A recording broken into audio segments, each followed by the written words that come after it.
இப்போ திருவண்ணாமலையில் பெரிதளவில் ஒரு நிலச்சரிவு விபத்து ஏற்பட்டிருக்கிறது. இது ஒருவேளை கடவுளின் கோபத்தால் இப்படி ஒரு நிகழ்வு ஏற்பட்டதாக.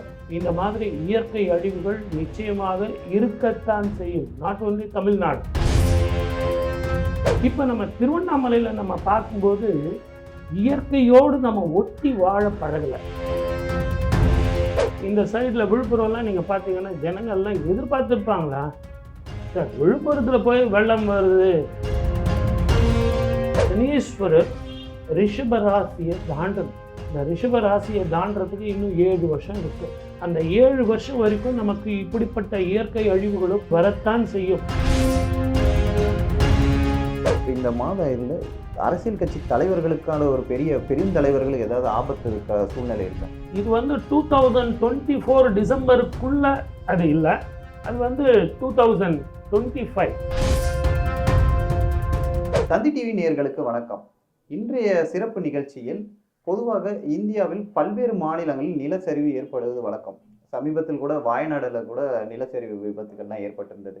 இப்போ திருவண்ணாமலையிலும் நிலச்சரிவு ஏற்பட்டிருக்கிறது. தமிழகத்தில் வெள்ள பாதிப்பு பெரிதளவில் தாக்கத்தை ஏற்படுத்தி இருக்கிறது. ஜோதிட ரீதியாக இதுக்கு காரணங்கள் இருக்குமா என்பது குறித்து கேட்டறிய பிரபல ஜோதிடர் பாலகிருஷ்ணன் நம்மிடையே இருக்கிறார். அவரிடம் பல தகவலை கேட்டறியலாம். சார் வணக்கம். சார் குரு பிரம்மா, சார் குரு விஷ்ணு, குருதேவோ மகேஸ்வர, குரு சாட்சாத் பரபிரம்மா, தஸ்மை ஸ்ரீ குருவே நமகா. என் அன்பு தந்தி டிவி நேயர்களுக்கும் என் அன்பு சகோதரருக்கும் என் அன்பு வணக்கங்கள். சார் இப்போ சமீபத்தில் பொதுவாக வட மாநிலங்களில் மலை பிரதேசமாக இருக்கும், அங்கே நிலச்சரிவு ஏற்படுவது. சில மாதங்களுக்கு முன்பு வயநாடில் கூட பெரியதளவில் நிலச்சரிவு ஏற்பட்டது.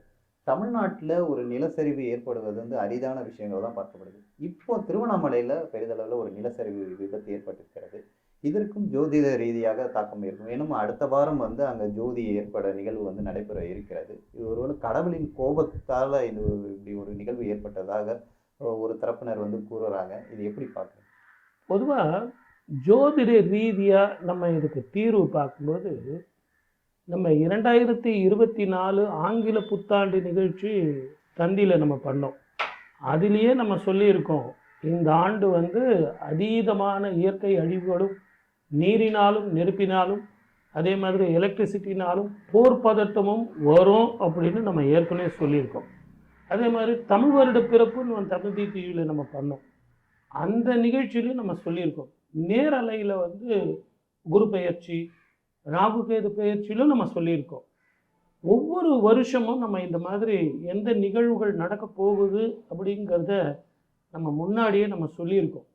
இதற்கு காரணம் என்னன்னு கேட்டிங்கன்னா, கும்ப ராசியில் சனியினது வீடான அந்த ராசியில் ஆட்சி பெற்ற சனீஸ்வரரும், குரு வீடான மீனத்தில் போயிட்டு ராகுவும், சுக்கிரனது வீடான ரிஷபத்தில் போய் குருவும், இந்த கிரகங்கள் இப்படிப்பட்ட ஸ்திதியில் இருக்கிற இந்த நேரத்திலையும் சனியும் செவ்வாய் நீச்சப்பட்டு கடகத்தில் இருக்கிற இந்த காலத்திலையும் இந்த மாதிரி இயற்கை அழிவுகள் நிச்சயமாக இருக்கத்தான் செய்யும். நாட் ஒன்லி தமிழ்நாடு, இந்த பூலோகத்திலேயே இது இயற்கையாக இந்த மாதிரி ஏற்படத்தான் செய்யும் அப்படிங்கிறத நம்ம ஏற்கனவே சொல்லியிருக்கோம்.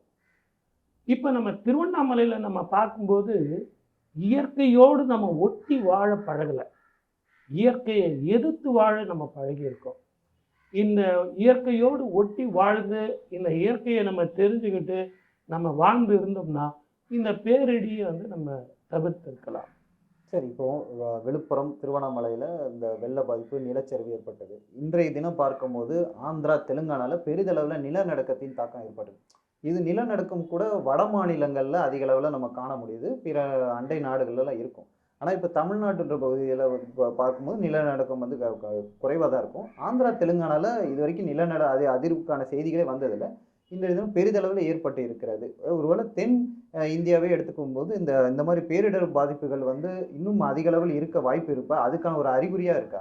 நம்ம ஜோதிடம் சொல்கிறதே இது தமிழ்நாட்டுக்கு மட்டும்தான், இது இந்தியாவுக்கு மட்டும்தான்ன்றது இல்லை, உலகத்துக்கே உண்டானது தான். ஏன்னா கிரகங்கள் இப்படிப்பட்ட ஸ்திதியில் இருக்கும் பொழுது இந்த இயற்கை அழிவுகள் நீரினால் நெருப்பினால் இயற்கை அழிவுகளால் வருங்கிறத நம்ம தந்தி டிவிலே இருக்கு. நீங்கள் வேணா அந்த வீடியோ கிளிப்பிங் எடுத்து பாருங்கள்.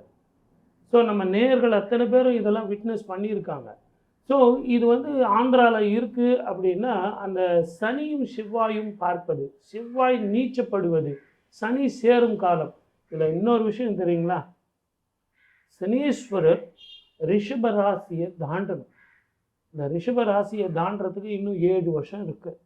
அந்த 7 வருஷம் வரைக்கும் நமக்கு இப்படிப்பட்ட இயற்கை அழிவுகளும், எலக்ட்ரிசிட்டியாலும், போர் பதட்டமும், தேவையில்லாத குழப்பங்களாலும், இன ஜாதி பிரச்சனைகளாலும் நமக்கு பிரச்சனைகள் வரத்தான் செய்யும். இதையெல்லாம் நம்ம தெரிஞ்சுக்கிட்டு மக்கள் எல்லாம் இயற்கையோடு ஒட்டி வாழ பழகணும்.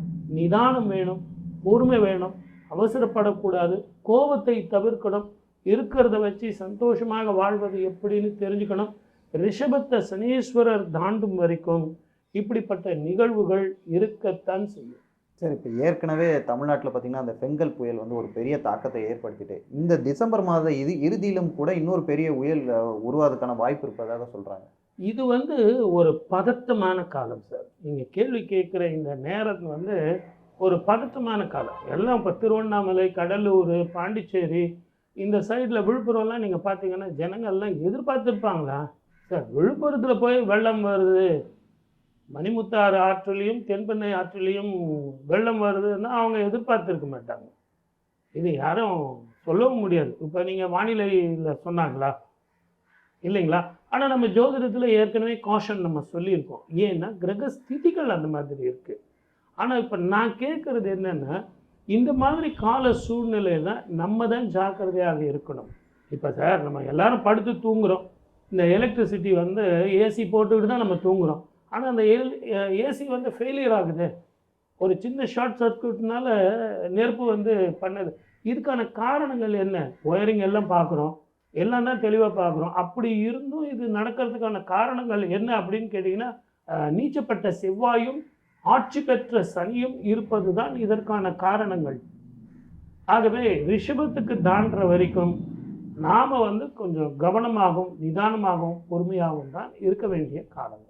திருவண்ணாமலையில் அடுத்த வாரம் இந்த ஜோதி நிகழ்வு இருக்குது. பக்தர்கள் இந்த நில அறிவுக்கு அப்புறம் அதுக்கான எதாவது பரிகாரம் பண்ண வேண்டி இருக்கா?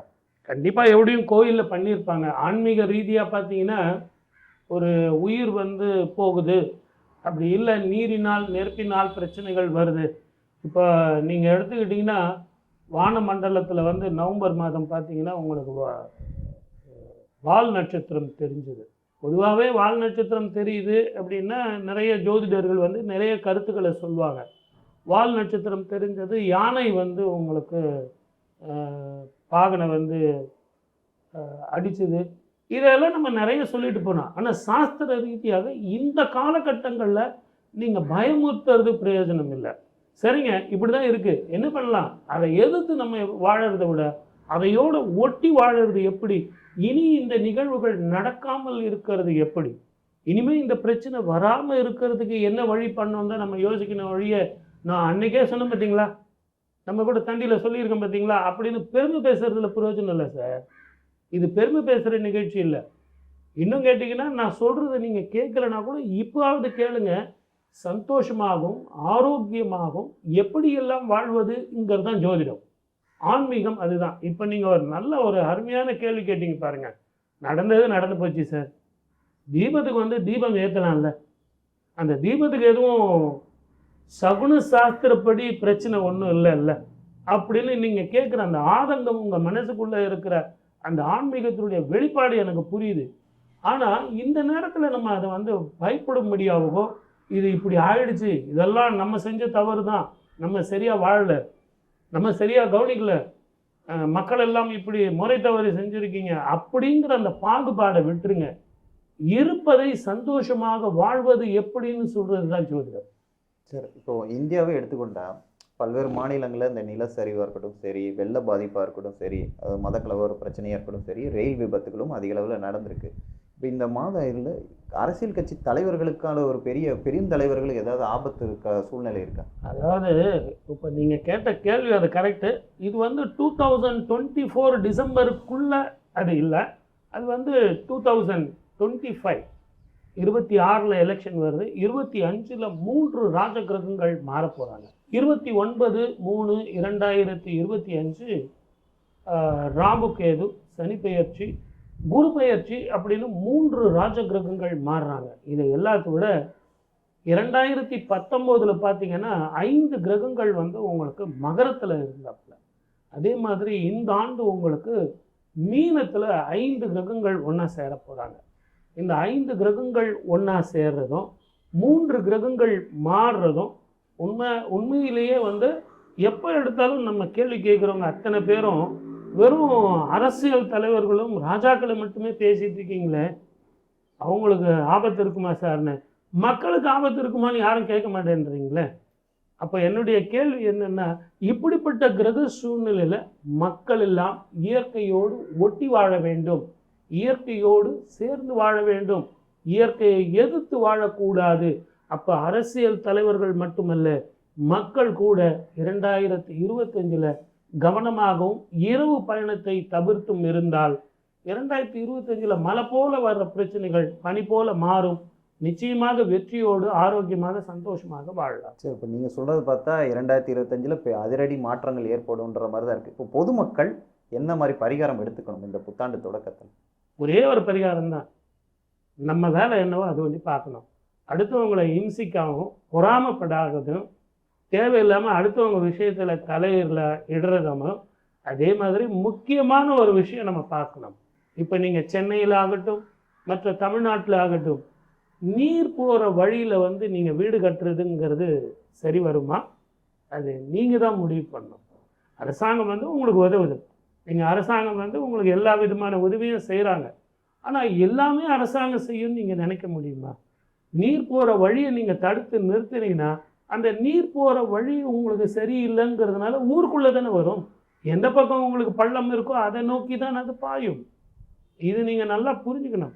நிறைய வானிலையிலையும் சொல்கிறாங்க, நீர் ஆதாரம் உள்ளவங்களும் சொல்கிறாங்க, ஆக்கிரமிப்பு வேண்டாம் அப்படின்னு சொல்கிறாங்க. மலையில் வந்து சரிவில் வீடு கட்டும்போது உங்களுக்கு பிரச்சனைகள் வரத்தானே செய்யும். ஆனால் இதையெல்லாம் பேசக்கூடிய நேரம் இது இல்லை. இதை பேச வேண்டிய காலம் பின்னாடி இருக்குது.